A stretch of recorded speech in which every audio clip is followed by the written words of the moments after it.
वर्ष 1979 से 1985 असम का वो ऐतिहासिक आंदोलन जो असमिया पहचान को बचाने और अवैध घुसपैठ के खिलाफ लड़ा गया। इस जन आंदोलन में 855 देशभक्तों ने अपनी मातृभूमि के लिए प्राणों की आहुति दे दी। लेकिन आज असम की राजनीति में एक अजीब विरोधाभास है। खुद को इस आंदोलन का वारिस बताने वाले और जातीयतावाद का ढोल पीटने वाले क्षेत्रीय दल जैसे लुरिनज्योति गोगोई की असम जातीय परिषद और अखिल गोगोई की राइजोर दल क्षणभंगुर राजनीतिक लाभ के लिए उसी कांग्रेस के साथ हाथ मिला चुके हैं जिसने कभी इस आंदोलन को बेरहमी से कुचलने की पुरजोर कोशिश की थी। इस राजनीतिक अवसरवाद का खेल हालिया विधानसभा चुनावों में साफ दिखा, जहां इन दलों ने कांग्रेस के नेतृत्व वाले मोर्चे के साथ गठबंधन किया। विडंबना देखिए, जिस आंदोलन की आत्मा अवैध वोटरों को हटाना था, उसी के नाम पर बनी ये पार्टियां मुस्लिम बहुल सीटों पर समझौता कर रही थीं। नतीजा यह हुआ कि असम जातीय परिषद अपनी सभी 10 सीटें हार गई और राइजोर दल महज 2 सीटें जीत सका। वहीं कांग्रेस ने जो 19 सीटें जीतीं, उनमें से 18 पर गैर स्वदेशी मुस्लिम उम्मीदवारों ने जीत दर्ज की। साफ है कि कांग्रेस और उसके इन जातीयतावादी सहयोगियों का पूरा झुकाव उसी डेमोग्राफी की तरफ था जिसके खिलाफ असम ने 6 साल लंबा संघर्ष किया था।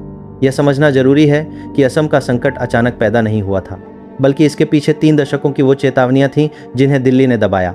वर्ष 1951 में आरएसएस के तत्कालीन सरसंघ चालक एमएस गोलवलकर ने प्रधानमंत्री नेहरू को पत्र लिखकर पूर्वी पाकिस्तान से हो रही घुसपैठ और जनसांख्यिकीय खतरे के प्रति आगाह किया था, जो इस मुद्दे को राष्ट्रीय सुरक्षा से जोड़ने वाला पहला दस्तावेजी प्रमाण था। लेकिन सत्ता में बैठी कांग्रेस ने ठीक उल्टा रास्ता चुना। वर्ष 1964 में नेहरू ने घुसपैठियों को पकड़ने वाले प्रिवेंशन ऑफ इन्फिल्ट्रेशन प्रोग्राम को धीमा करने का निर्देश दिया। वर्ष 1969 में इंदिरा गांधी सरकार ने विदेशियों की तलाश पर पूरी तरह रोक लगा दी। वर्ष 1972 में इंदिरा मुजिब समझौते के तहत कट ऑफ डेट बढ़ाकर 25 मार्च 1971 कर दी गई और वर्ष 1975 में कांग्रेस अध्यक्ष देवकांत बरुआ ने घमंड में कहा कि जब तक अली, कुली और बंगाली उनके साथ हैं, उन्हें किसी की परवाह नहीं। जब वर्ष 1979 में मंगलदोई उपचुनाव में 45,000 संदिग्ध विदेशी नाम मिले तो असम की जनता नो डिलीशन नो इलेक्शन के नारे के साथ सड़क पर उतर आई, लेकिन कांग्रेस ने इसे देशद्रोह माना। गृह मंत्री ज्ञानी जैल सिंह ने आंदोलनकारियों को गद्दार कहा और इंदिरा गांधी ने इसे विदेशी साजिश बताया। वोट बैंक के लिए सैयदा अनवरा तैमूर को मुख्यमंत्री बनाकर असमिया अधिकारियों का दमन किया गया और प्रेस पर पाबंदी लगा दी गई। सबसे दर्दनाक अध्याय फरवरी 1983 में लिखा गया, जब जनता के पूर्ण बहिष्कार के बावजूद इंदिरा गांधी ने जबरन चुनाव थोप दिए।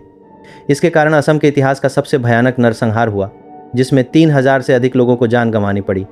इतना ही नहीं, कांग्रेस सरकार वर्ष 1983 में IMDT एक्ट लेकर आई, जिसने घुसपैठियों को ऐसा सुरक्षा कवच दिया कि 22 सालों में केवल 1481 लोग ही डिपोर्ट हो सके, जिसे आखिरकार वर्ष 2005 में सुप्रीम कोर्ट ने असंवैधानिक बताकर रद्द किया।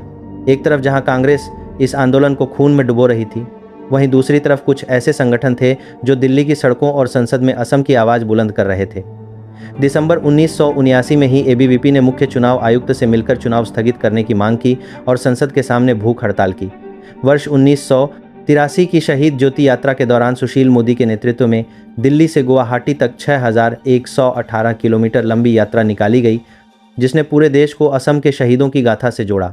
वहीं संसद में BJP नेता अटल बिहारी वाजपेयी, लालकृष्ण आडवाणी और जसवंत सिंह ने वर्ष 1983 के चुनावों का पूरी तरह बहिष्कार किया और संसद ठप कर दी।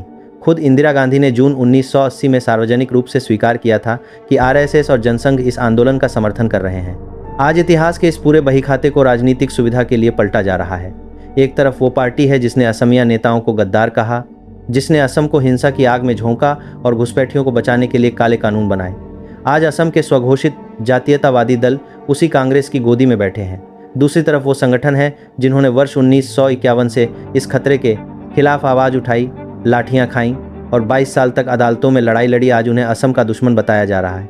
राजनीतिक समझौते अपनी जगह हैं, लेकिन जातीयतावाद का असली मतलब इतिहास के प्रति ईमानदार होना है। असम आंदोलन कोई कल्पना नहीं, बल्कि खून और आंसुओं से लिखा गया सच है और इसे भूलना उन 855 शहीदों के बलिदान का अपमान होगा।